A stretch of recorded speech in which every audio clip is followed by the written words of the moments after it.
தென்றலே மெல்ல பேசு சீரியல்ல அப்கமிங்ல என்ன நடக்குது அப்படின்னு பாத்தீங்கன்னா, நம்ம பரம, இளமதி இவங்க 2 பேரும் நைட் டைம்ல பயங்கரமா ரொமான்ஸ் பண்ணிக்கிட்டு அப்படியே ஊர சுத்துறாங்க.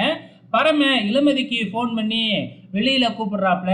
"உன் கூட நைட்டு ஃபுல்லா அப்படியே ஊர சுத்தணும்னு ஆசையா இருக்கு" அப்படின்னு சொன்ன உடனே, "இன்னைக்கே இப்பவே நம்ம போவோம். வா வீட்டுக்கு" அப்படின்னு கூப்பிட்ட உடனே, நம்ம பரமனும் உடனே பைக் எடுத்துக்கிட்டு வந்துடுறாப்ல. அதுக்கப்புறம் என்ன, எல்லா சீரியல், படம் எல்லாத்துலயுமே இந்த சீன் கண்டிப்பா இருக்கும்.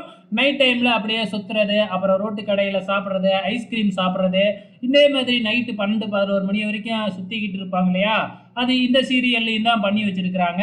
ஸோ அதுக்கப்புறம் என்ன, 2 பேரும் வரும்பொழுது போலீஸ் மறைக்கிறாங்க. அப்ப இவரு, "நான் இந்த பொண்ணு தான் நான் கல்யாணம் பண்ணிக்க போறேன். சும்மா தான் வந்தோம்" அப்படின்னு சொல்ல, "பார்த்துக்கோங்க" அப்படின்னு போலீஸும் அனுப்பி வைக்க, பைக்கு வேறயா ஸ்டார்ட் ஆகல. அதுக்கப்புறம் என்ன, 2 பேரும் அப்படியே பைக்கை தள்ளிக்கிட்டே பேசிக்கிட்டே இளமதி வீட்டில் வந்து விட்டுட்டு, நம்ம பரம பைக்கை ஸ்டார்ட் பண்ணி விடுறாப்புல. "என்ன இப்போ மட்டும் பைக்கு ஸ்டார்ட் ஆகுது?" அப்படின்னு கேட்க, "இல்லை, உன் கூட ஜாலியாக பேசிக்கிட்டே நடந்து வரலாம்னு தான் அப்படி பொய் சொன்னேன்" அப்படின்னு சொல்ல, நம்ம பரம போகும்போது இளமதியை பார்த்து "ஐ லவ் யூ" அப்படின்னு வேறையா சொல்றாப்புல. ஆக மொத்தத்தில் ஒரு ரொமான்டிக் ப்ரோமோவை விட்டுருக்குறாங்க. நாளைக்கும் நாளை திருச்சியும் என்ஜாய் பண்ணி பாருங்க.